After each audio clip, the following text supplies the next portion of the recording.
Before we begin this episode of Rate That Album, I want to point out that we are going to be discussing some difficult themes surrounding abuse and alleged horrible actions.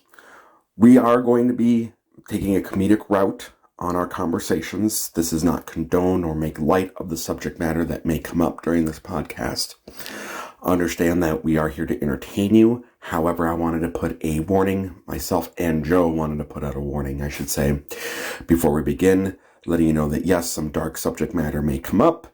Viewer discretion is advised, and we are in no way condoning or making light of the horrible allegations and actions that may come up during this podcast. Thank you for understanding and listening and supporting us. Enjoy the podcast. And now, Rate That Album, Season 3, with Paul Muad'Dib and Joe Fremming, two guys who know stuff. Hi, and welcome back to Rate That Album, the back and forth podcast review with myself, Paul Muad'Dib, and my wonderful, beautiful, amazing friend, Joe Fremming. Joe, how are you this evening, sir? Steven Seagal is fucking nuts. Yes, he is. Steven Seagal. Yes, Joe. We are into the shit again. We are not only doing a horrible album, but we're digging into my fetish when it comes to music, as it were, which is actors and people who have no business making musical albums. And here we are with one that not a lot of people know was created. Steven Seagal did not only one album, but two. And we're doing his debut album, Songs from the Crystal Cave. Not pretentious at all. Joe, how did you get familiar with Steven Seagal? The rabbit hole of YouTube and online articles about how fucking nuts he is. Mm-hmm. The album itself is a confusing mess of him doing reggae songs at some points with a Jamaican accent. He tries to rap at some points. Sure does. It sounds a lot like late 90s Eric Clapton. I have that in my notes as well. Which is just terrible. Mm-hmm. This was it was a fun experience, but the music is we've debated, you don't agree with it, but it was worse than Pat Boone, the music was. So I'm going to pull the curtain back for the audience a little bit here. I will say, Joe, this is the first podcast in the 2 years that you and I have been, in 2.5 years you and I have been podcasting, where we actually talked a lot about it before getting into the podcast, right? There's so much to go over. There really is so much about, and people wondering why we've pronounced his name differently, Steven Seagal and Steven Seagal, is because there's debate on whether the pronunciation is correct, which one he uses now. Yes. There is actual debate where people from his family say it's Seagal, not Seagal. Yeah, so I know we're getting in like kind of the craziness, Joe, but before we get there, really, what was your first brush with Steven Seagal on, like, as a kid or whatever? Oh, seeing Under Siege. Okay. And my brother had the Hard to Kill poster in his room, but like, I was so young. Like, I mean, this was like 80, so I was never going to be allowed to see that at that age. But my dad let me watch Under Siege, and I'll still say Under Siege is a fun action movie. He did make fun action movies for a while. Yes, he did.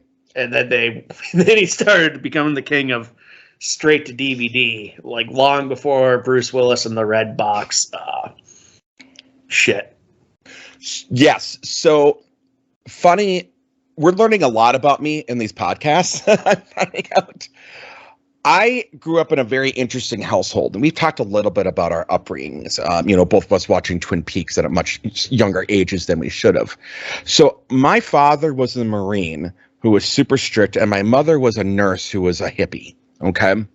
So what was really interesting is a lot of times I'd have movie nights with my mom and movie nights with my dad. Because my mom worked overnights and my dad was a traveling salesman, so he was gone a lot. Now, my dad had this policy of no sex. We're not going to watch any movie with sex, but you can watch all the violence you want. And my mom was the opposite. My mom would get like a lot of these 80s, 90s thrillers that had a lot of softcore elements to them. A lot of like Mickey Rourke movies, Jan Michael Vincent movies, that type of thing. Those thrillers that were really sensual. So like, my parents did not conversate about these things, so I'm being exposed to both of them. So in 1988, my dad rents Above the Law, his first movie from the video store, because he wants to see this. So I saw Above the Law when I was 7 years old. I saw Hard to Kill when I was 9 years old, Out to Justice. Like, I saw basically every single Steven Seagal movie up till Under Siege 2, Executive Decision. Come Glimmerman, I started getting like, I didn't watch them. So that was my thing. Like, and I remember Above the Law was the one I really actually liked that movie. I mean, it had Pam Grier in it. There was just a lot of stuff going on out there. And then Marked for Death was another really good one. So that was my, because I remember Marked for Death, the screw job and that whole thing. And like, again, I'm going to give a spoiler to a 22-year-old movie where they had, it's two villains. It's, they think they're doing Jamaican magic, and which is really offensive when you think about it, but really it's two villains. And that was a really cool thing. So Steven Seagal did do his early work, some really good stuff.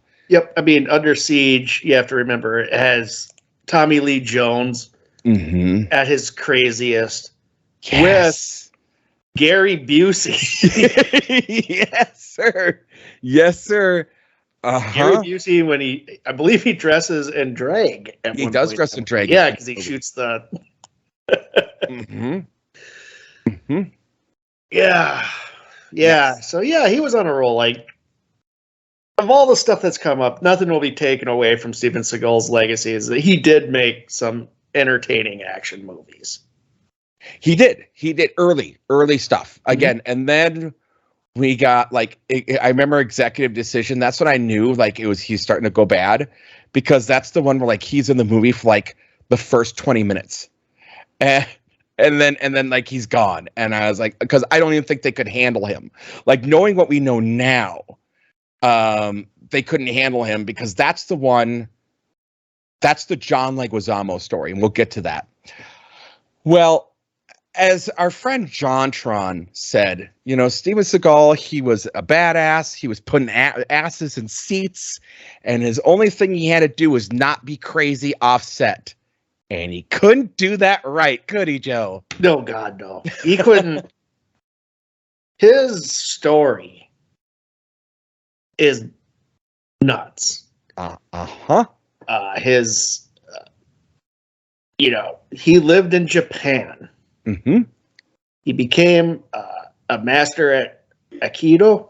Is that about it? It's Aikido, which Aikido. There's dubious things with Aikido. Dubious as well. things about that, but basically, at least what I've understood, his version of Aikido is very much, self-defense, in that he's using the person's momentum against them. So like when you see him now and he's all like fat and he's got like his magic marker down hair and his bad dye job beard, and he's like, he's wheezing, but he's just throwing people around, and that's what his take on Aikido is self-defense by using people's momentum against them. So, and that is essentially Aikido. Now, I took, when we were in school, I hung out with Boss Hart. I hung out with Eli. Eli was in like 3 forms of martial arts. Boss Hart was in 2. I was in Shotokan, and Me and Joe were in Taekwondo. You and Joe were in Taekwondo. Yeah, so we all have like this martial arts background, okay? So the thing with Aikido is like Tai Chi or Wing, whatever the fuck that thing is, where it's more of a meditation practice than it is a true martial arts. Yeah, it does have elements of martial arts in it. It does. But I've seen Aikido masters. I watched this Aikido master guy who was saying he was met with this MMA guy, and he was like, I knew I probably wasn't going to win, but I figured I'd win at least one of a couple of our matches. And he said, and he was on 7th level Aikido, which is what Steven Seagal is. And he lost every single match because the way that Aikido is taught, it's not practical. The way that people grab you and the way that it's done is not like you're never. It almost looks performative. It's performative, very beautifully done. Like if there's like video of Seagal like in the 70s in Japan, and it looks really cool. He's just kind of like throwing these people around, and he has like these weird sideburns going. Yeah, but I mean, in street fights, martial arts kind of is rough anyway, even like with MMA, because it's more grappling and brawling than, you know, self-defense is self-defense. So you're relying on somebody to, you know, strike you in a traditional way, where in MMA, you're just, bam, you get grappled to the ground fairly quick. Yes, and the way that it's done, and you know, you talk about it, where the true idea of Aikido is more about mental than, yes, you're taught some things, but it's more about the idea of being prepared to defend yourself and like getting out of the way. It's not really, again, it's not a practical martial arts like Taekwondo and Shotokan and all those things. Yeah, it's still a beautiful. It's a beautiful martial art. It is. But are you a badass because you're a 7th level Aikido? That's no, where you're not. The dubiousness of him, because he wasn't his take a little more violent. Absolutely. Yeah, so it's not that, you know, he's just like doing performative stuff. He incorporates more aggressive tactics in his version. Well, and let's get into that a little bit, because there's a lot of now we're going to preface this, and I actually this is going to be a long fucking this is going to be a long podcast. We got a lot to cover, man. We do. So just strap in, people, because you're in for a fucking ride. I'm going to start this off by saying I put a disclaimer at the beginning of this podcast, letting you know that there is trigger warnings. We're going to be talking about uncomfortable subjects. We're going to try and be as serious about it, because me and Joe are very much in line with, we do not agree with these things. So we're not going to really focus on that. We're not going to forgive Steven Seagal, but we're going to try and look at this from a humorous lens as much as we can. There's a lot of dark with Steven Seagal's story. Mm-hmm. There's a lot of weird, funny shit. Yes. Yes. For no reason. He's, you know, if I were to guess, I would say he's probably a pathological liar. He can't stop. I think so. I think he lies about the weirdest shit.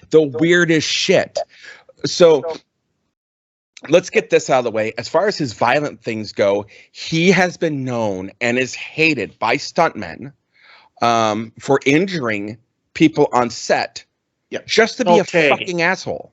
It's called tagging, where you actually hit stuntmen. People probably are more familiar with this now because Once Upon a Time in Hollywood showed the scene with Bruce Lee and Brad Pitt's character. Mm-hmm. And, you know, he throws Lee into the car. And there's like the controversy about that. But, you know, Tarantino's movies aren't documentaries. They're popcorn entertainment. Mm-hmm. But that's where it kind of like most people now kind of know that tagging is when you actually hit people. Bruce Lee was allegedly known to do that on the Green Hornet set. And my understanding is once he was told that the stunt people really hate it, he was like, oh shit, and he stopped. Mm-hmm. Yes. Like a normal person. Steven Seagal would be told this shit and he wouldn't care. Yep. Yeah. No. He was known for breaking people's arm. Michael Jai White was a stuntman at one point, and like there was discussions about this, like when he came on set and people were warning him, and I guess he went and like basically told Steven Seagal, "You fucking do this, and I will unload on you."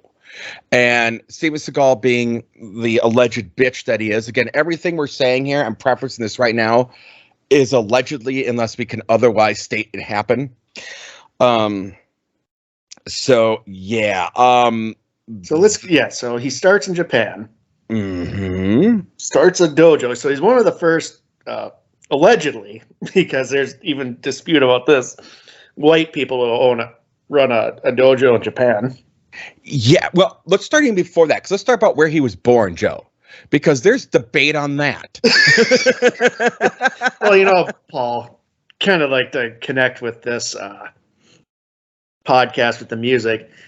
He allegedly told interviewers that he was in black blues bands in the 1950s. Yes, he was born in 1952. Yep.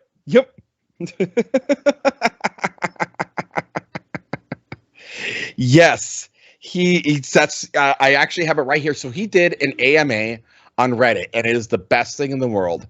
And he said, "Yep, I started playing guitar in Detroit in the 50s and was in an all black band." Okay, so, and the thing is he was born in Lansing, Michigan. He says that he calls himself, quote, and this is a quote, Russian mongrel, that his dad was Russian, yet he went to Japan because I think it was his mother supposedly had Japanese blood, which she denies. Okay, so yes, at some point he ends up in fucking Japan. After being married. Yep. Well, wait, he said he learned blues in the deep South in Georgia when he was a kid. But the thing is, he lived in Lansing, Michigan. And then when he was like 4 or 5, moved to fucking Fullerton, California, and attended high school there. So he never did learn the blues in Georgia. Go on, Joe. He got married in Japan and had multiple children. Yes. I believe his wife's father helped finance his dojo. Yes. Allegedly, he convinces her that he wants to be a star and he's going to go get his break in the United States. Yep. And they married in 1975 and had, yep. And he moves back to the United States, moves, I believe, to Hollywood. Yes. Moves to California. North Hollywood. Yep. North Hollywood. Where he proceeds to get married again while he's still married to his wife, allegedly still married to his wife in Japan.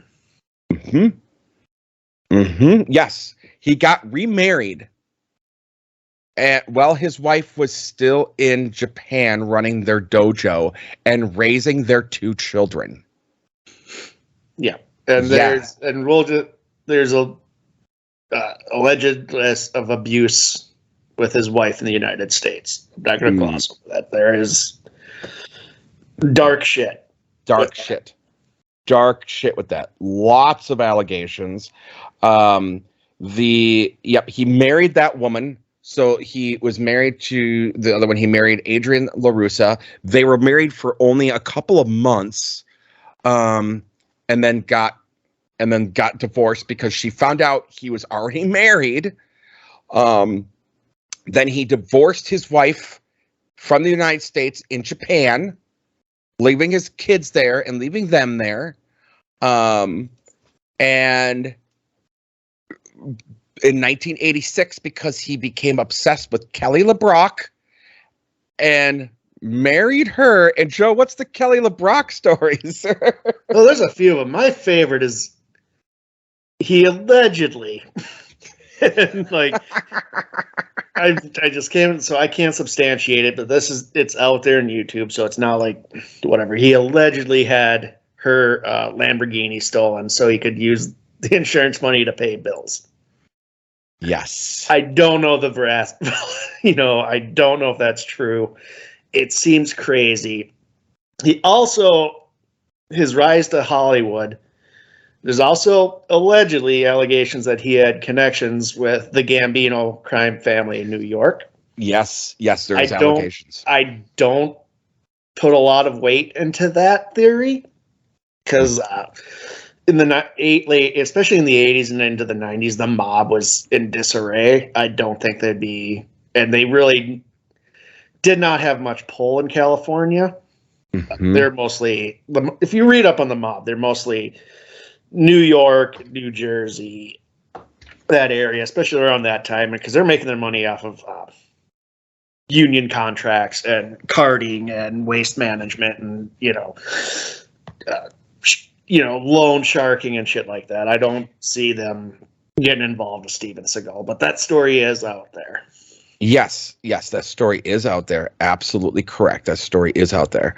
And there's definite debate on that. Like, they do talk about, like, one of the big things I think that gets a lot of credence is people wonder how Seagal was getting financed through all of this.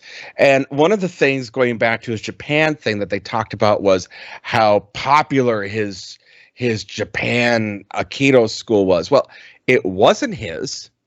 It was his wife's and her father's. And one of the big things that people talked about is the white people, Americans that lived in Japan, that's the only place they could get in to learn martial arts, because the Japanese culture, especially at that time, is very, I don't want to say xenophobic, Joe, but there's like, I saw signs where it said, no whites. Yes. In certain dojos. And that's just, that's their culture at the time. Like, again, so they would go to his dojo and learn his take on Aikido. Even though he's not there.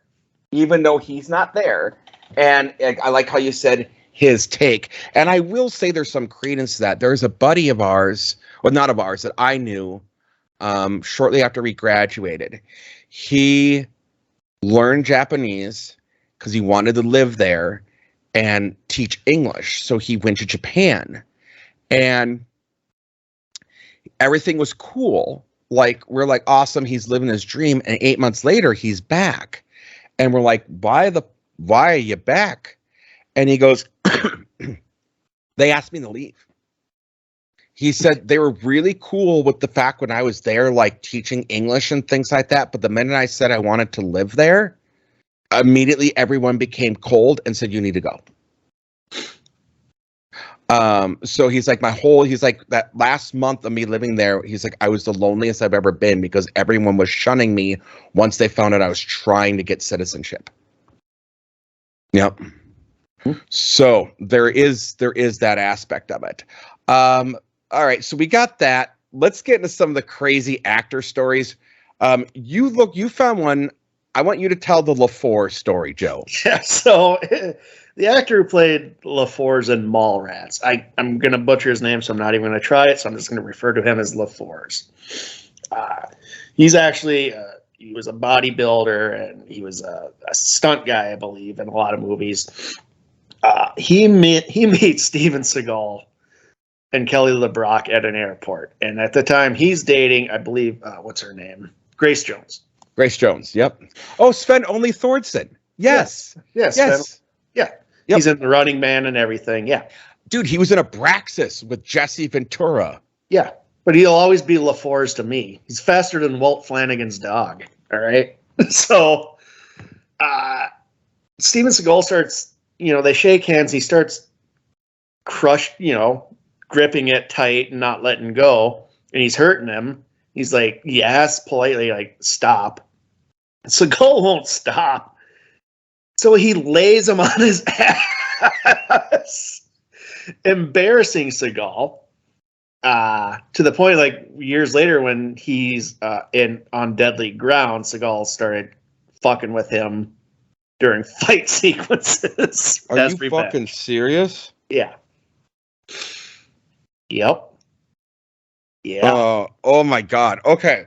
So that doesn't surprise me. And the thing is, if you know Sven Only Thorson, I believe him. Yeah. I believe the guy. I don't think he has any reason to lie. He's he seems like a pretty stand-up dude. So I took some of these things from Ranker, and we're also going to get into some of the AMA, but here are some 16 ludicrous stories about Steven Seagal. So when he claimed to be immune to judo chokeholds, and so he had convinced stuntman and martial art legend Gene LaBelle. If you know who Gene LaBelle is, he's a legend. He's a legend in certain circles. If you don't know who he is, so he was also annoying, Gene LaBelle, too, because he was tagging his stunt guys. Yes. So so Gene LaBelle's the guy who taught Chuck Norris. He was Chuck Norris's master. He taught Ronda Rousey how to wrestle, Roddy Piper how to wrestle. He was a wrestler. He was known as the Hangman. And he was the protege of Luthez and Ed Lewis and Carl Gotch, and in 1996 SummerSlam. No, I'm kidding. My eyes were just glazing over, Paul. I know. But yes, it was during Out for Justice that he was doing this, and he made him unconscious and shit himself on set. Now, Freddie Prinze Jr. Said that he was there when that happened as a kid working on a soundstage and saw this occur. And a couple other people said they saw this occur. So Steven Seagal. There's other people who said it didn't happen too. Yes. There are people who said it didn't happen. When you get into the world of Steven Seagal, you're going into murky waters. Yeah. Like you're basically falling out of a boat into murky waters.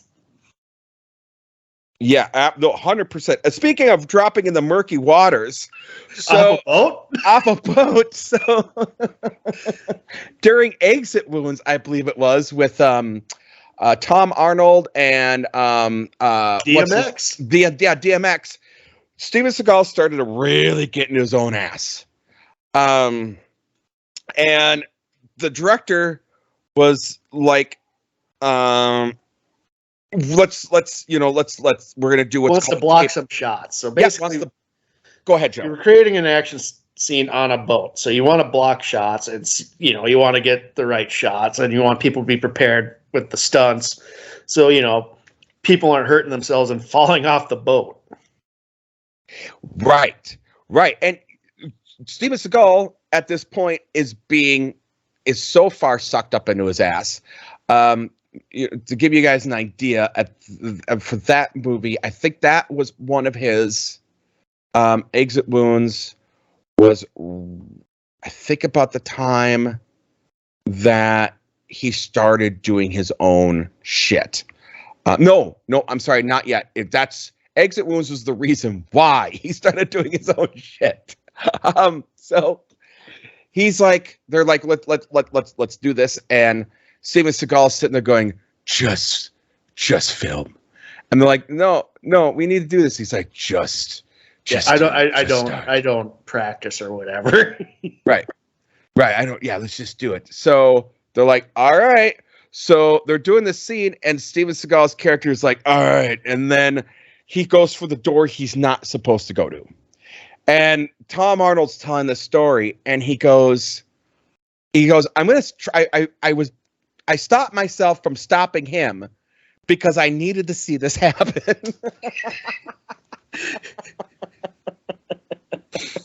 And sure enough, Steven Seagal drops off, falls into the water, and he had what they call the Giuliani, like because the hair dye, because he was, as Tom Arnold said, he's using a marker to make his hairline look. Like it because he was going bald, so rather than actually doing anything like going and getting it and using the plugs, man, just get the plugs if you're that concerned. Right. Instead, he wasn't even getting the Rompo Peel fucking spray. He was using this black marker shit to do it. So yeah, if you go back to some of the Steven Seagal movies, you can actually see where the hair stops and the black mark begins. It's very, very noticeable. It's almost like the wig and the not wig in Samurai Cop. So that occurs. John Leguizamo, during executive decision, he said that Steven Seagal came in and said something to the effect of, "When I'm in the room, I'm in charge." And John Leguizamo thought he was joking and started laughing. Like what? Good joke, Steven. Steven grabbed him, hit him in the stomach, and threw him against the wall, and knocked all the wind out of him. And like everyone around didn't know how to react to this. And this is a thing. So there's a lot of darkness there, and that's also one of the things that there's speculation on. John Leguizamo didn't come out and say it directly, but Steven Seagal was pretty much, again, at the height of his career. He'd just done Under Siege, On Deadly Ground, Under Siege 2. He's in this movie, and his role is greatly diminished. He's killed within the first 20 minutes of this movie, and there's thoughts that there was changes in the script because of his behavior behind scenes. I wouldn't doubt it. I wouldn't doubt it either. So I don't, again, a lot of this stuff's allegedly, but these are things that people can confirm. Steven Seagal then starts doing some really bad movies. My Giant, Not Even the Trees, Prince of Central Park, Exit Wounds, Ticker, Half Past Dead. And it's at that point he takes his money and starts his own production company because no one will work with him anymore.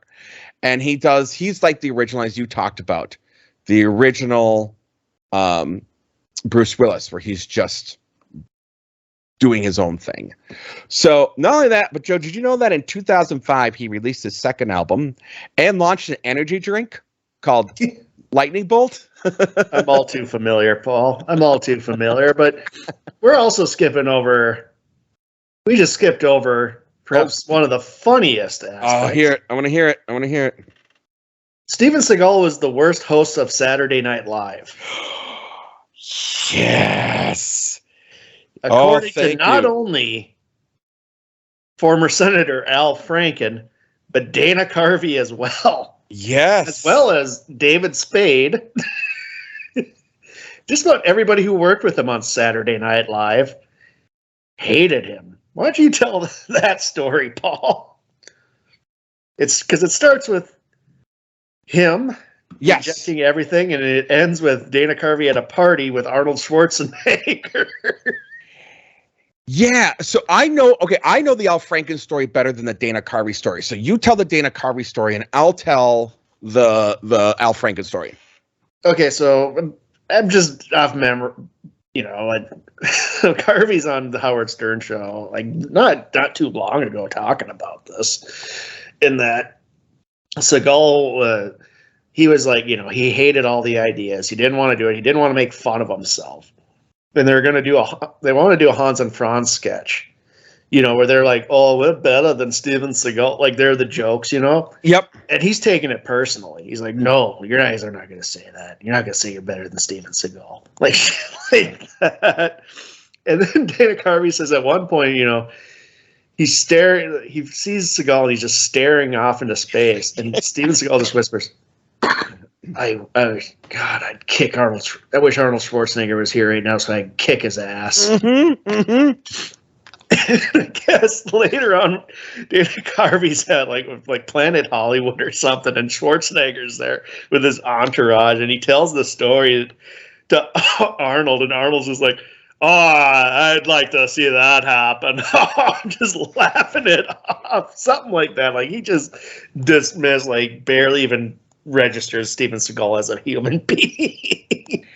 Yeah. So the Al Franken story, and actually Steve Odenkirk was writing at the time as well. Bob Odenkirk. Bob Odenkirk. Bob Odenkirk was writing at the time as well.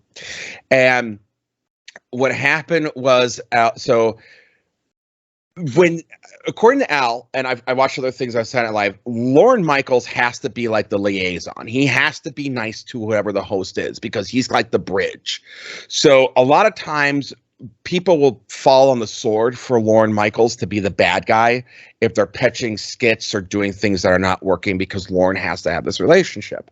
So Steven Seagal, and again, I think we'll segue into some of the dark stuff and then get that out of the way and get back to the funny stuff, because this really does lean into it and kind of gives credence to some of those dark stories. So they're pitching ideas to Steven, and he's saying no, just like Dana Carvey said. And then he's like, well, I got an idea for a sketch. And they're like, okay, let's hear it. And we got to say, this is in private with Al Franken and Lorne Michaels, because Steven Seagal's hating every idea that the writers are coming up with. So they had to bring him into a special meeting with, I think Al Franken, he was there the longest, and he was one of the head writers. One of the head writers at the time, yeah. So they had to have a special sit down because they had to get a show going. Yep. And he's rejecting almost everything. They're rejecting almost everything. So then they go, okay, Steven, what's your idea? So Victoria Jackson comes in, and I'm a therapist, and she's just been raped, and she's coming to me to talk about the rape and get therapy for the rape. And I hypnotize her and then have sex with her. And at the end, I tell her she's got to come back. I hypnotize her to make her come back every week. And according to Al Franken, Lorne Michaels is like, And that's Al Franken's cue to step up and be the dick and go, so you want to make the darkest sketch ever. The ugliest. Yeah, the ugliest sketch ever.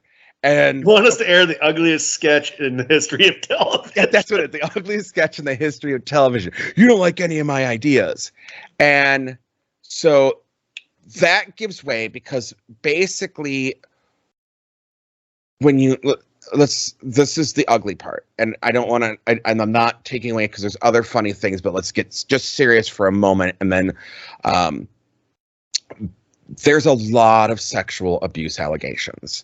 Starting in 1991 with Out for Justice. There were allegations as far as that was concerned. Jenny McCarthy has allegations against him, but it wasn't until 1995 when the lawsuits started happening. And there's been several lawsuits over the years. And so there is this really dark side of Steven Seagal. And again, I'm going to say there's allegedly, there are things that have been settled out of court. There are things that have been verified, but just for our legality's sake, I'm going to say allegedly there's been a lot of allegations from him, basically from 1991 going all the way to 2017. There's even some allegations going back to his second wife. Correct. Yeah. Correct. It's all out there. You can just Google it if you want to know more. It's dark. It's dark. It's really, really dark. So, needless to say, the SNL episode only aired once. I saw a interview with David Spade on Howard Stern, and there was a particular episode. There's a particular sketch with Chris Farley where he plays this biker boyfriend. And the sketch is supposed to be when the family members are in the room, Steven Seagal is supposed to be acting one way. And when they leave, he's supposed to turn into like this, I was a spy and I was, because that's what Steven Seagal wanted to be. But when they actually did it, Steven Seagal refused to be silly. So the sketch didn't work and fell dead on the audience, because the entire time, even when the other people were coming in to set up the gag that he was supposed to be less happy, oh yeah, no, we're just talking, we're just having fun, he's still being Steven Seagal and doing this because Steven Seagal doesn't joke. So they're all also the last sketch of that episode too was a compromise to keep Seagal happy. It's basically he goes into a corporate boardroom and beats everybody up for no reason, then stares dead-eyed in the camera and starts ranting about the environment. Yeah, this is what happens when you pollute the planet. And The audience so is surreal. You can silent. find this clip, and it makes zero sense. Yeah, the audience, it's jarring. the audience is very like he's expecting like this rounding applause, and the audience is waiting for the punchline, and you can tell when the applause sign lights up because they're like, woo. The best part describing that, I think it was Odenkirk that was describing it. He said, you get this, and it's all his stuntmen except for Phil Hartman and Kevin Nealon, and everyone else are stuntmen that's never been on the show. So the audience and they don't know who any of these people are. They don't know who any of these people are. Like, why are these people on set? And yeah, it's stuntmen just so he can throw them around and beat people up. So cut to a couple weeks later. Fucking this is great too. Fucking Nick Cage is hosting, and on his monologue bit, he was like talking about how it was great being on Moonstruck because he got to see Cher's ass, and how it was great being in this movie because he got to see this girl's tits. And so then during the monologue, they do like this bit where it's like, Lauren wants to come and see you. So he's like, oh, okay, let's go talk to Lauren. The camera goes with, and, they do this excellent bit where they're pointing out like how that's sexual harassment. And he's like, hey, would you like it if your niece, Sofia Coppola, if someone came on the show and was talking about her body? Oh man. Oh God. Oh man. You must think I'm the worst host ever. Deadpan Lorne Michaels goes, no, that'd be Steven Seagal. So cut to the Tonight Show. Cut to the Tonight Show with Jay Leno.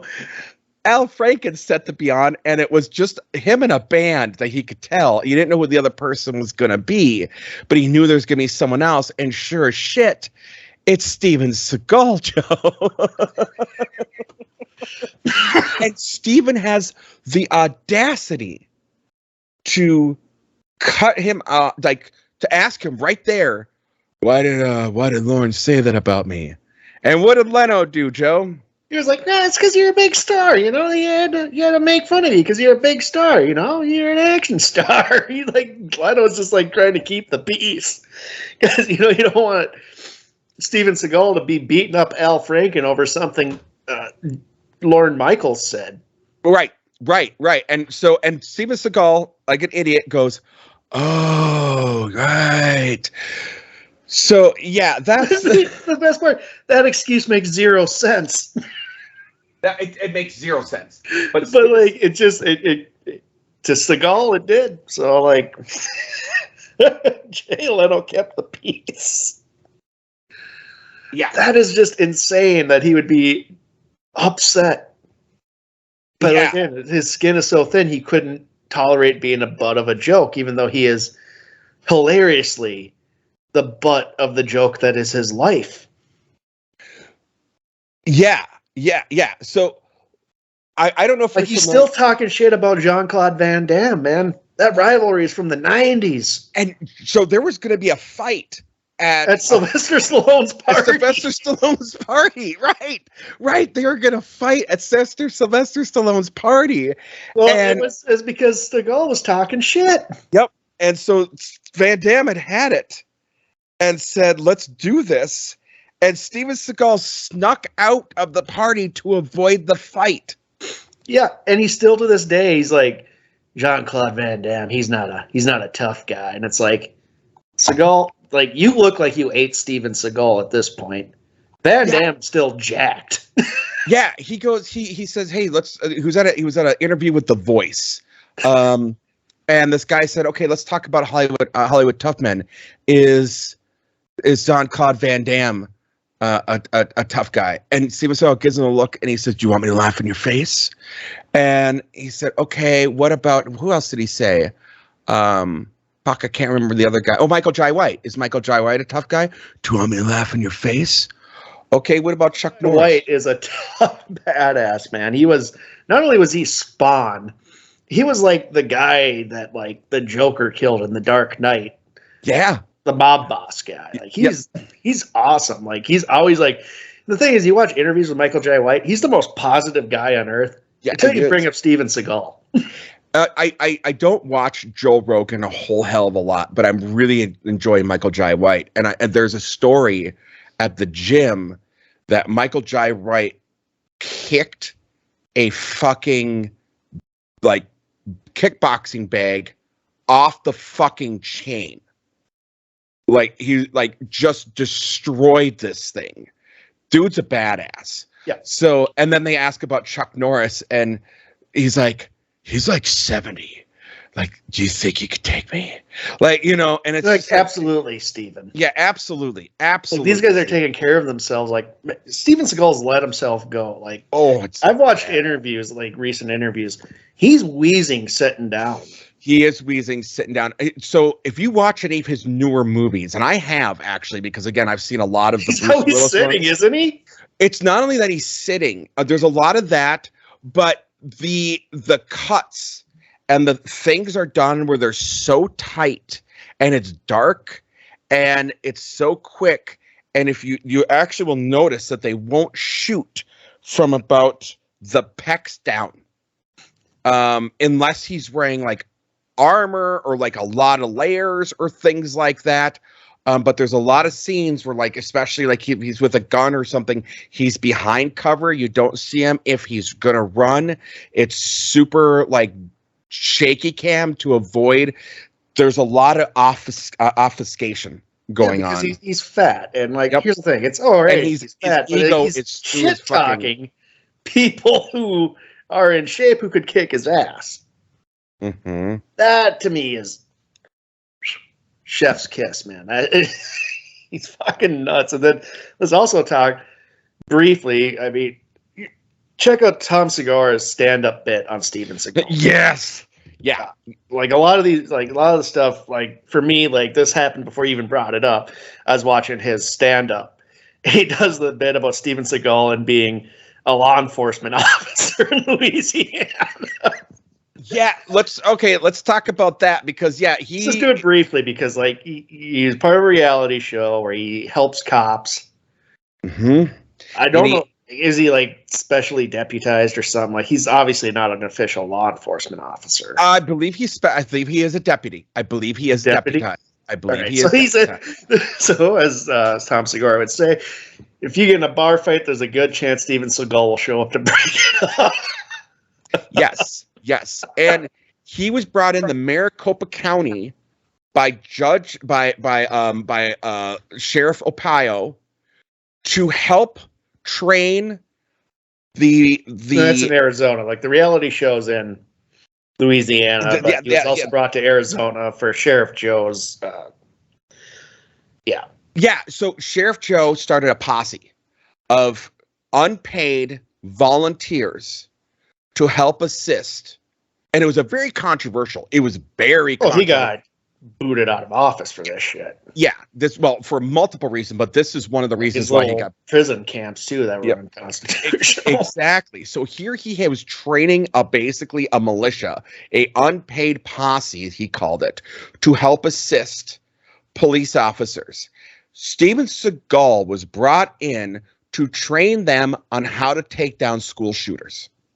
I'm going to repeat that. Sheriff Opio in Maricopa County brought in Steven Seagal to train a posse of unpaid volunteers to help with the police on how to stop a school shooter. You can't make that up, Joe. That is fucking bad shit. Yeah, and Segura had the great thing. It's like, yeah, Steven Seagal's here.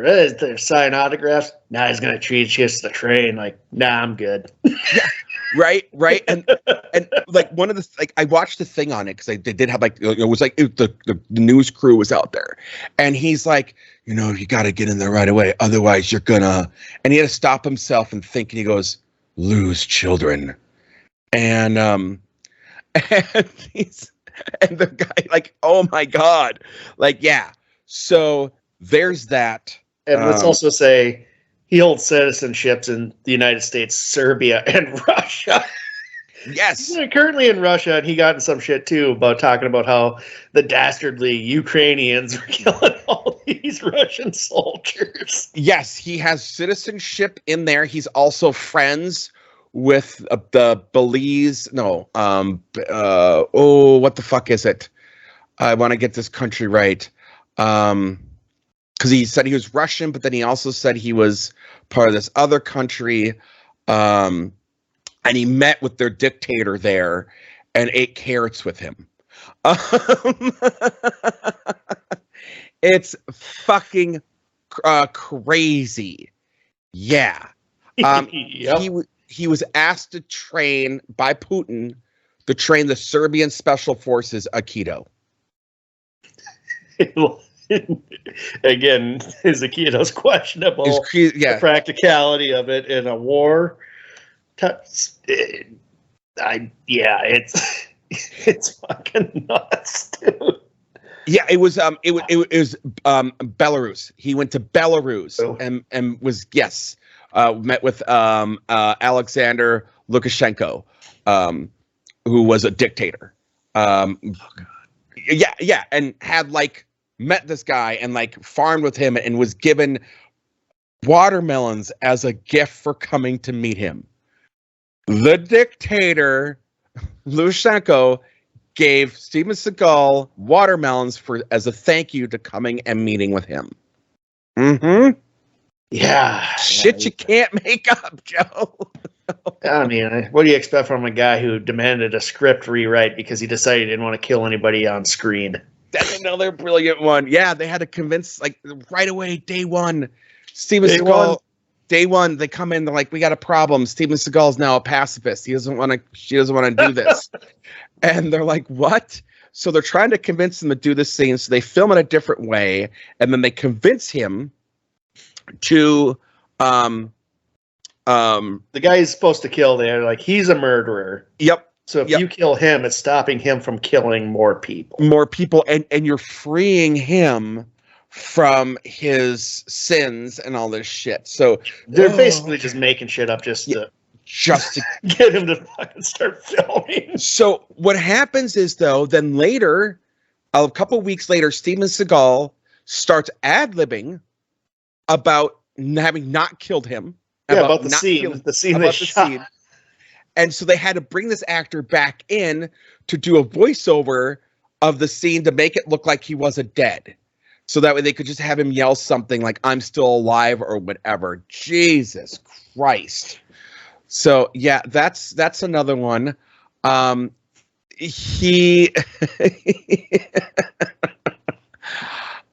guy lies constantly about his past. So here's a really disgusting story, Joe, and maybe you saw this interview where he was talking about Bruce Lee, and he's like, they called me when Brandon was shot and dying, and they're like, Steven, he got shot, but it's a blank. And I told them, I said, you're gonna take him to the hospital, you're gonna find he has a bullet in him. And they're like, Steven, that's impossible, it can't happen. And he said, I got a call right away the next morning going, Steven, you were absolutely right. You were 100% correct. How did you know? And I'm going, how the fuck did you? They knew what happened right then and there. Yeah, they knew it was an accidental live round or whatever. It was the shell popped out and impacted him like a real bullet. Yeah, and the actor that shot him quit acting. Yeah, for a long time. Because of it. So they knew right then and there. Now, did you know also, Joe, that he was given the PETA Humanitarian Award?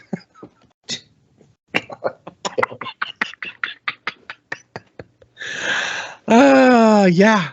Yep. It's weird. And getting back to that thing. So I'm going to dig in a little bit more here, Joe, and then we're going to move on because we could. Yeah, it's just we've been here for an hour bullshitting about him. It's so fucking crazy. That's why.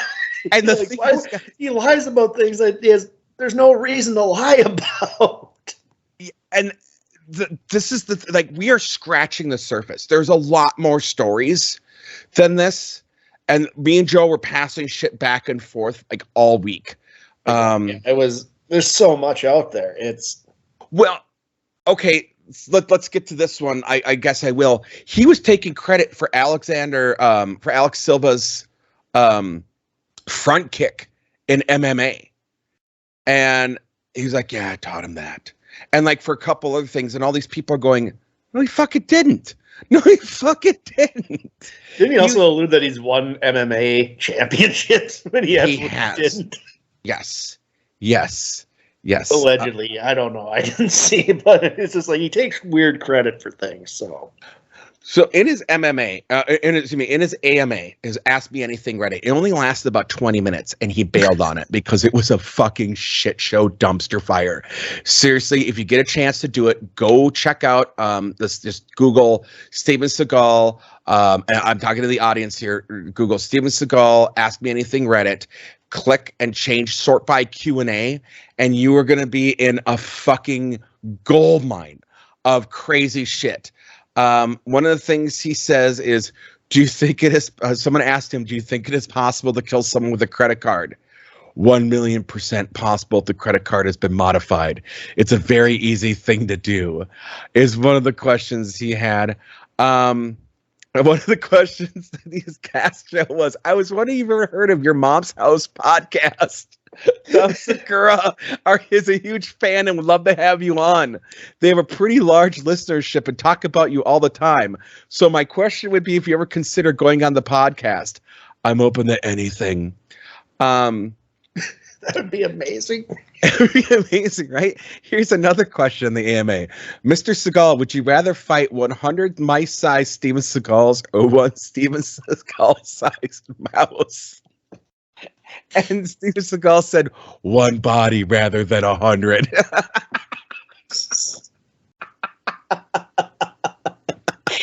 Jesus Christ, this guy.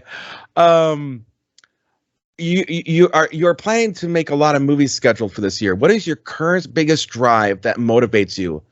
I am a champion and I want to remain a champion. Would you be champion down? Of what? Champion of what? And he goes, what motivates you, like as a Buddhist? And he goes, I am a Buddhist. The aspects that I value the most, humility and compassion. Humility, you say, Stephen? The guy who demanded why Lorne Michaels made a joke about him weeks after he hosted SNL. A kid asks, do you have any pets? And if so, what is his name? I have horses and I have dogs.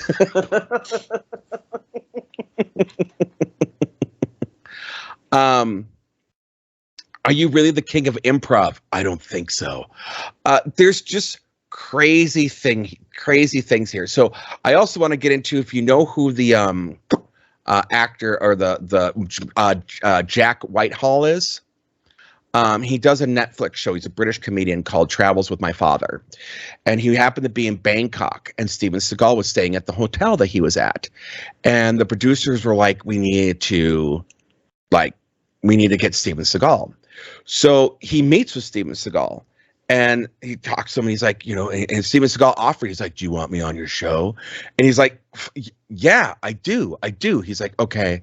He's like, come on this day and ask me what the secret of Zen is. Okay.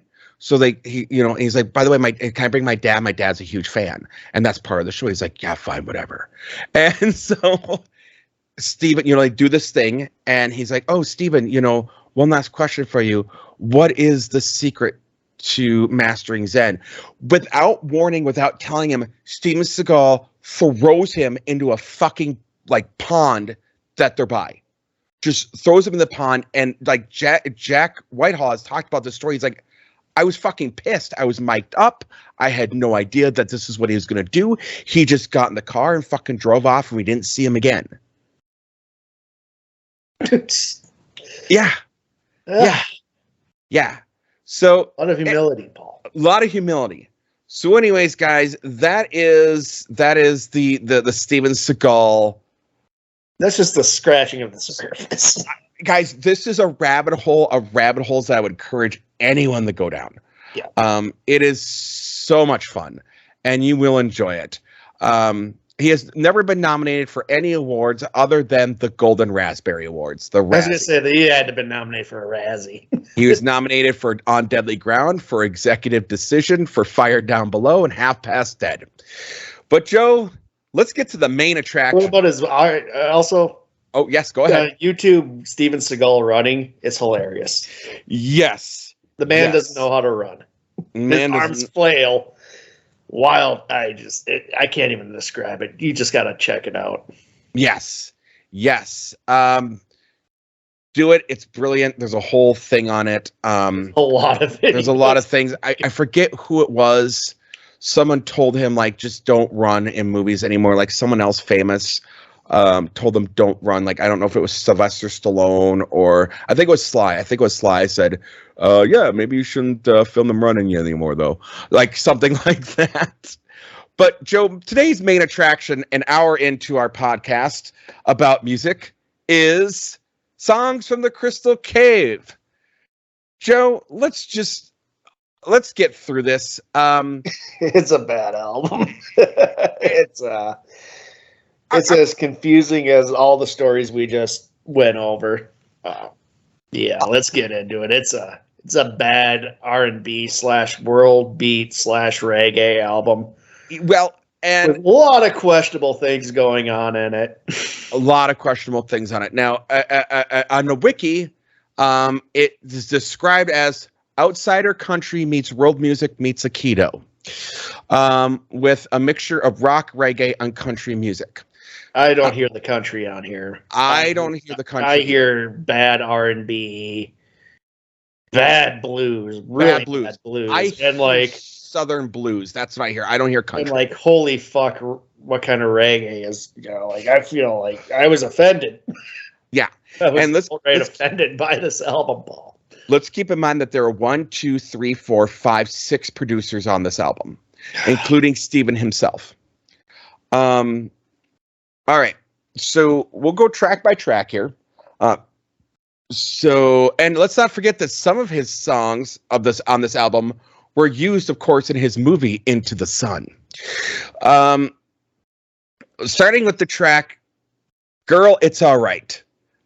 Joe, this is like a crappy hip hop version of More Than Words. I have written in my notes, it's an Eric Clapton More Than Words ripoff. Yep. Just makes me angry. Those are literally my words. All right. Now, Don't You Cry. Crappy 90s guitar. And for some reason, he has echo on his voice, but only for certain words. Only for certain words. I will admit, this is the best song on the album. Hands down. That's like saying, like, what's better, like, diarrhea or violent vomiting? Like, it's not pleasant, no matter which way you. Well, and I, the solo in it, right? Like, well, not the solo, but like that guitar, the da na na na na na, like it reminded me of Tenacious D, like the one note song. But then it does that was meant as a joke. That was meant as a joke. But I sent it to a friend of mine and I said, why does this song remind me that, like, why do I think that someone from Oasis and someone from Semisonic worked on this song with him? Very 90s, because the 90s, I have a smack of crappy 90s guitar was my first note on it. Yeah, and that's what it is. Now, I talked to my daughter. I was make her listen to it. My daughter said the same thing I did. She's like, Dad, it's musically like it's not horrible. She said, but his voice makes it really bad. It's generic. It's generic. It's almost Muzak to me. It's average. And the sad thing is, when your 5 is your best on your album out of 10, you got a problem, right? He had a problem with all. This album's just problematic, Paul. It's very problematic. So let's get next into I suppose I got to do this, Joe. I'm going to jump back a little bit. So let's talk about lyrics. "Girl, It's All Right." These lyrics are generic, Paul. Once there was a king who lived in a foreign land, had riches and gold, the envy of every man. He somehow missed out on what I have now. 'Cause if I dream in this world, you're all I ever need. Girl, it's all right by me. generic garbage. This, I gotta laugh though. Again, going back to Don't You Cry. It is the most narcissistic love song for someone ever. Like, would you feel the same if I was invisible, untouchable? Would you call my name if you no longer see my face? Which isn't bad. Again, average. I would look at that as like an average love song, but then we get to the narcissism. I won't be far away. I'll be in your ocean. I'll live in the sky. I'll be here forever. Don't you cry. There's no separation between you and I. I'll be here forever. Don't you cry. I'll never die. Yeah. Well, that's not how you write a love song. The narcissism comes later on with Not For Sale. We'll get to that. We'll get to that. Up next, we have Music, which is he's relying heavily on backup singers. And these lyrics in the whole album are fucking terrible. Here's one of the lines: demolish the violence of ignorance. And I literally had to type out, was that a line? Right. Yeah. Then it has a reggae hip hop breakdown for no reason. It doesn't fit. One of the other things with this is I have written here for Music, everything that is wrong, everything that Roger Waters does wrong in his solo albums, but made worse. Yeah, that is what I look like. Doubles down. Yeah. Oh. Next, we have Better Man, which I wrote right away. Pearl Jam and Taylor Swift did their version better. They both have songs called Better Man. Oh no, Joe, it gets better. Listen to the opening of Better Man and then listen to Nickelback's Photograph. Nickelback stole from Steven Seagal. You sure? Photograph didn't come out before Came out a year later. Nickelback. How these Canadians are, Paul. You know. And here's the funny thing. This was recorded in a Canadian studio. Conspiracy theory? Oh, yeah. No, absolutely. You guys, listen to this and understand that Nickelback is so bad, they stole from Steven Seagal. Well, let's get to an egregiously bad song now. With Route 23, where he tries to be a blues man. Not only that, oh my God, it's generic. It's basically it feels like, I wrote in, it's like a parody of a biopic of a blues person, like in the vein of Walk Hard. Of how bad it is. And he's talking about coal mines. Yep. And he refers it to as this here blues. He's using the vernacular of like what he thinks a bluesman sounds like. Yep. I ended my notes with holy shit. Yeah, I wrote this down as rich white man blues, vapid and gross. This is like the person who you would hear at Legends Bar in St. Cloud on blues night. It is. It's worse than what you would hear there, and that was some really white people blues.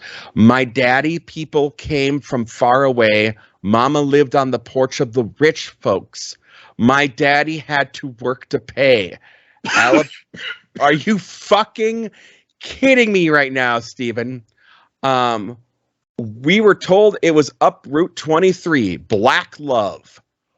What the fuck are you doing? I'm surprised you didn't start the song off with the same intro to The Jerk. I was born a poor black child. Right. Well, remember, he was in a fucking all black blues band in Detroit when he was 4 years younger old. Than 5 years old. Yeah.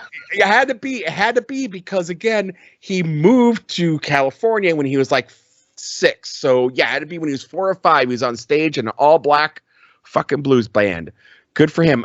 Real quick, I also want to no, I'm not going to get in that story, but look up the story about how he treated Jamaican people on Marked for Death. And how he was actually going about hiring people on that one. It's really gross. Next, we get My God. Joe. Oh, Lord, you're so big, so very large. We were all very impressed by how big you are.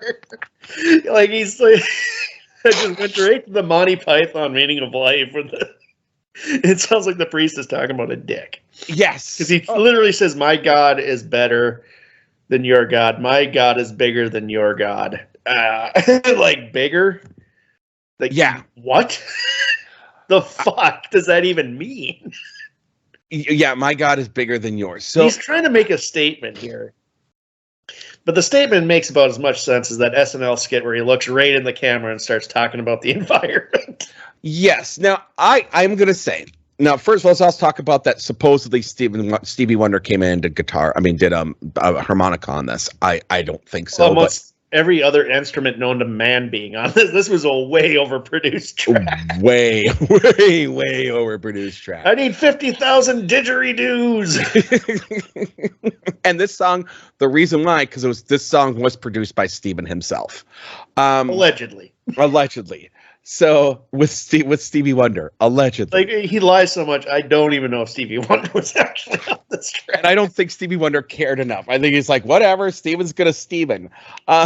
So I'm gonna say something about this song because I read another review about this, and someone was like, oh my God, this is the most offensive song I've ever heard because this is like the most, what he's saying about how his religion is better than, and I'm going, I think you're looking at it from the wrong lens.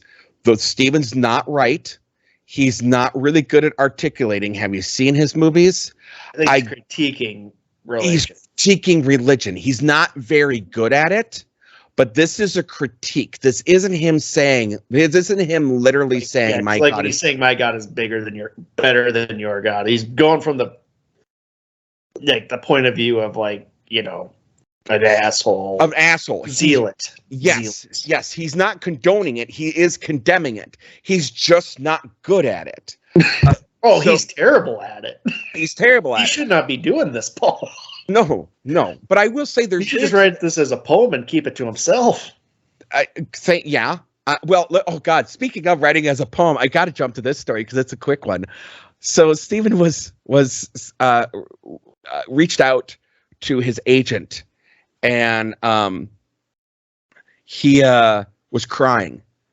And his agent's like, what's going on? And Steven said, I just read the most beautiful, wonderful script I've ever read.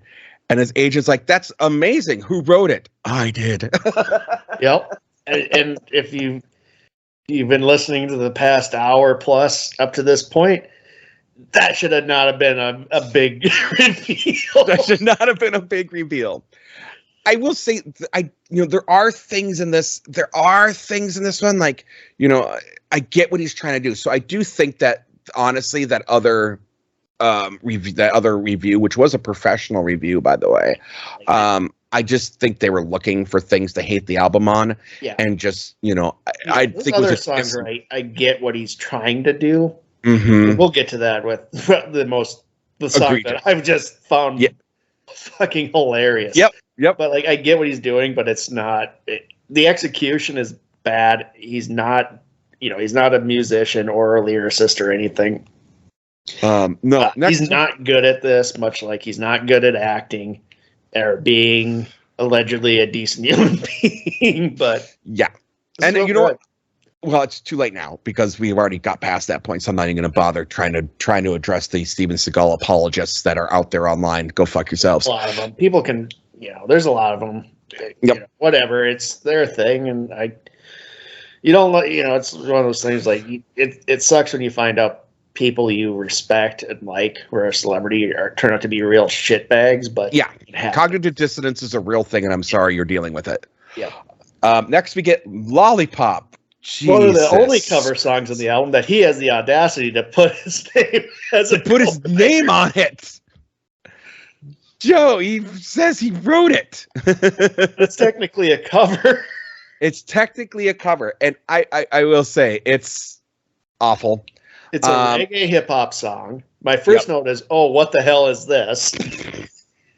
He's singing in a Jamaican accent, which maybe I'm just, a snowflake who's offended by things, but that's kind of offensive. That's offensive. That's offensive. And he's got Lieutenant Stitchie on it. If you don't know who Lieutenant Stitchie is, don't feel bad. He was a dance floor reggae DJ up until the mid 90s, which then he converted from Rastafarian to Christianity because he had a near fatal car crash and basically invented gospel reggae. I mean, when people go through experiences like that, it's not shocking. It's not shocking. No. But let's also talk about the most egregious part about this song. It's 5 minutes long. It's 5 minutes long. Yeah. It does not need to be 5 minutes fucking long. Fuck you. Fuck you, Steven. Joe. Not for sale, buddy. Yeah. He's basically how he's not for sale. Like his mind is not for. He's listing things that would technically never even be for sale. Yep. Which is just weird, and it's another reggae song. It should have stayed in the Crystal Cave. Let's just say a lot of these songs he should have kept back in his Crystal Cave. Yeah, because like he's talking about things that are for sale, like his mind and his heart and his reputation. Your reputation is never going to be for sale. Well, one of those things you can't sell. The only thing you can do is tarnish your own reputation. Well, and let's say here, he talks about you can't, you think that your transgressions can be settled by money. Send me legal letters. Impress me with your paper laws and greed. Paper lawmaker. Interestingly enough, because in 2020, he got fucked by the for a federal securities violation settlement for Bitcoin. Man, and so and like this is another one where I get what he's trying. Like he's his own man. He doesn't answer to anybody, but it's done in such a bizarre way that your jaw drops and you're like, "What the fuck is this? What is happening?" Yes, it's fucking weird. It's not okay. Next we got Dance. Oh, where he sings in a Middle Eastern accent. Joe, I hate this. And again, what is the thing I hate the most? You repeat the same shit over and over. You know what I hate more than that? Steven Seagal.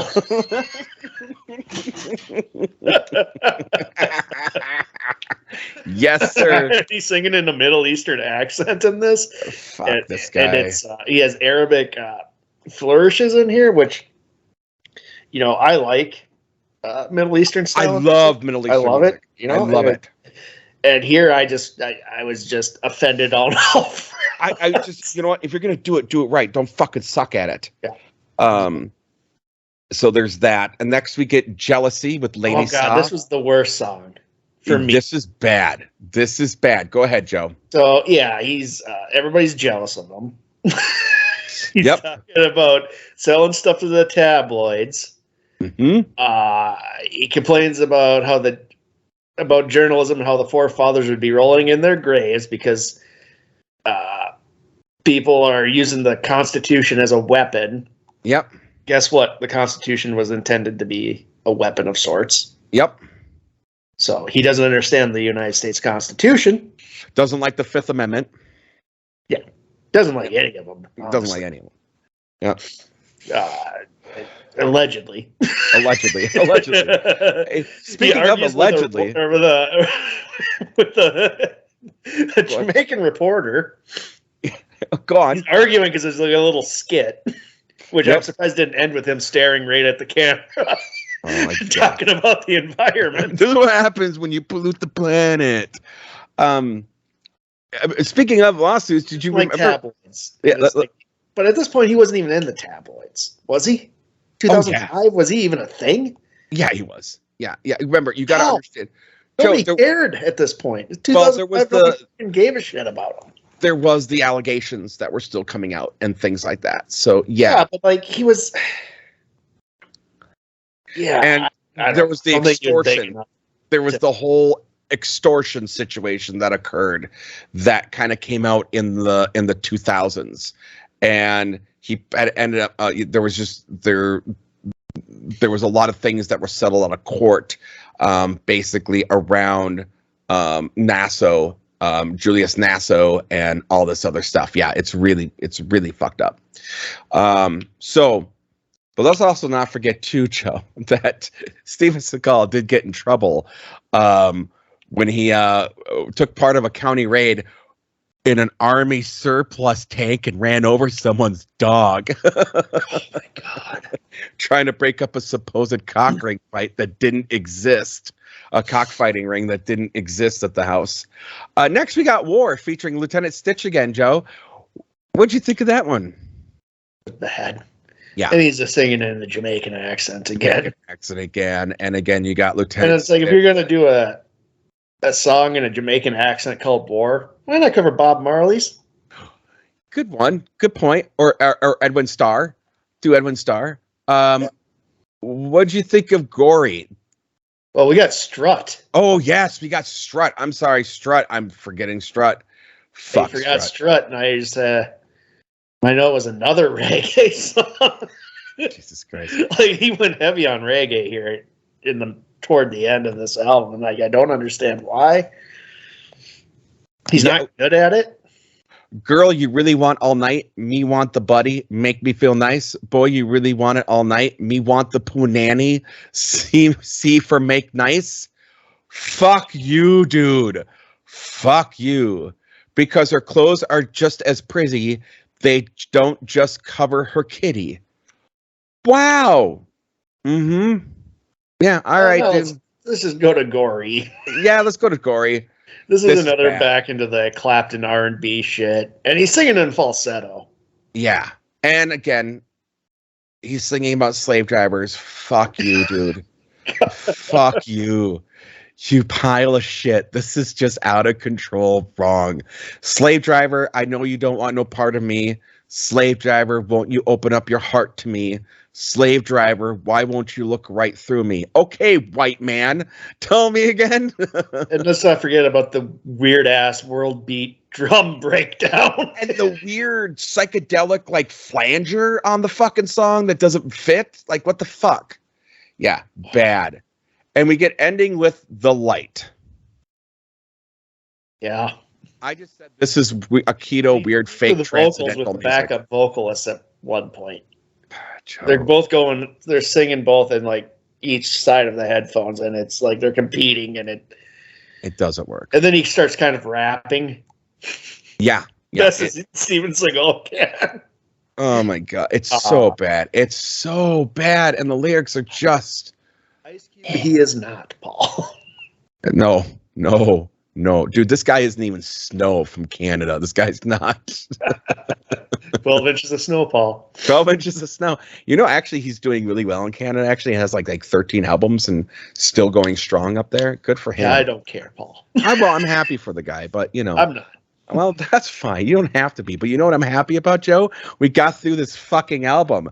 Joe, what did you think of? So we usually listen to these albums a bunch of times just to prepare. I listened to this once. I could not put myself through it twice. I listened to it 3 times. However, I will admit, once it got to about Dance Through the Light, I didn't listen to those songs more than twice. I got enough when I got those ones, but like the first half, I was like, okay, I can somewhat handle this. I'm surprised your family just didn't kick you out of your house. A lot of this was done in my car, Joe. It was. I will say my kids were begging me not to play it. Were begging at one point. They're like, "Dad, don't play this album. Just don't fucking play the album again." That was coming from my 15-year-old. That was a literal quote from her. Don't fucking play this album again. I'm like, don't talk to me that way. Oh no, she's in the right here. I knew she was in the right. Now, I do want to say that he came out with another album called Mojo Priest. Believe me that it is worse than this one. That's hard to believe, Paul. And you know what? I'm just gonna take your word for it. I went easy on us because I could have done Mojo Priest, and that was the worst. But this was the better of the two. So, Joe, would you recommend Steven Seagal's Songs from the Crystal Cave? Oh God, no, Paul, no. This was bad. This was, for me, it was probably the worst album we did. This was not as bad as Pat Boone. Like, this is for you, for me. Pat Boone's the worst album. This is the second worst album. Yeah. The reason why is because I got more entertainment out of this one because of the Steven Seagal stories and the comedy and the bits out of it. Musically, though, I was more grumpy about this one. So this is the worst one. Then Lindsey Buckingham, then Pat Boone for me. No, for me, it's Lindsey Buck. It's not Lindsey. I actually like that album. It's Pat Boone. It's this one, and I think Amanda Lear is the third one. No Saint Anger. Oh God, I totally got it. Oh, thank you. No, Saint Anger. No, Saint Anger's down there. Ooh, this might actually be above Saint Anger. It might actually be Pat Boone's Saint Anger in this. This is Yeah. dead bottom for me. Paul. No. It's Pat Boone, Saint Anger, this Amanda Lear. Yeah, that's where I'm at this point. So no, I mean, even as a curiosity, again, I have a thing for, we're going to do more of these styles where it's going to be an actor or someone that had no business, a celebrity that's not a musician making a musical album. This is kind of one of those ones of like full on train wreck. Don Johnson has one that's close, but honestly, that's not as bad as this.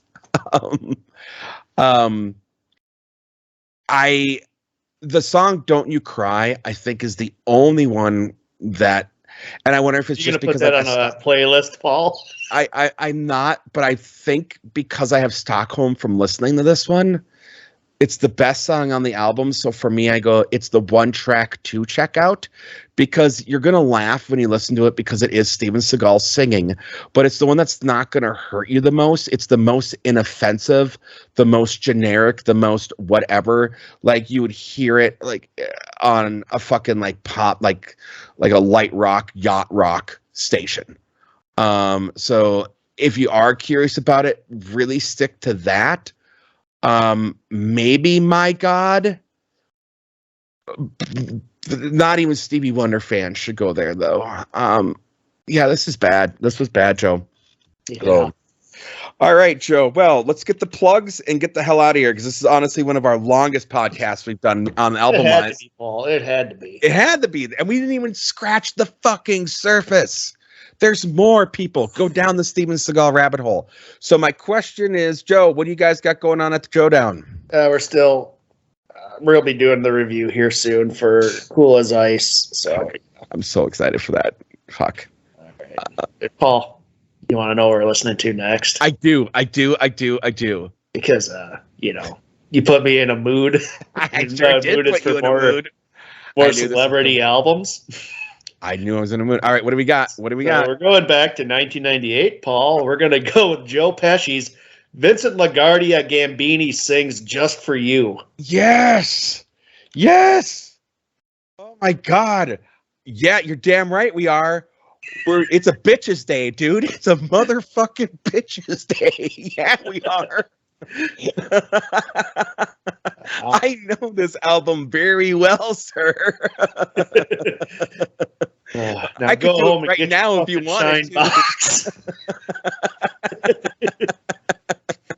We could go right into this album right now if you want to, because I know this one front and back.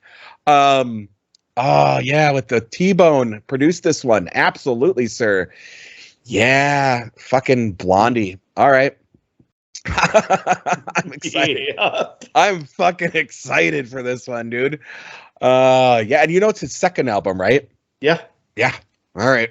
Yeah, I'm excited, Joe. I'm happy with that. He's in the persona of his character from My Cousin Vinny. My Cousin Vinny. Yeah, Vincent LaGuardia Gambini. Yes, 100%. So good. So there's good. A parental advisory sticker on it. You're fucking right. Dude, it's a goddamn bitches day. Yeah. I'm excited. Yeah. Yo, Cousin Vinny. Yo, Cousin Vinny. 3 versions on the album, Paul. English, Italian, and Spanish. Yep. Oh yes. Multiple language. It's the bitches that will get you. That's what I keep thinking. It's a bitches day. It's the bitches that will get you. That's what it is. Yes, it's yeah. Oh yeah, Robbie Hood, dude. We are in for it. Yeah, I'm excited. Take your love and shove it, Joe. All right, Joe. Do you want to take us out, sir? No. This has been Rate That Album with Paul Muad'Dib and Joe Fremming. Thank you for listening.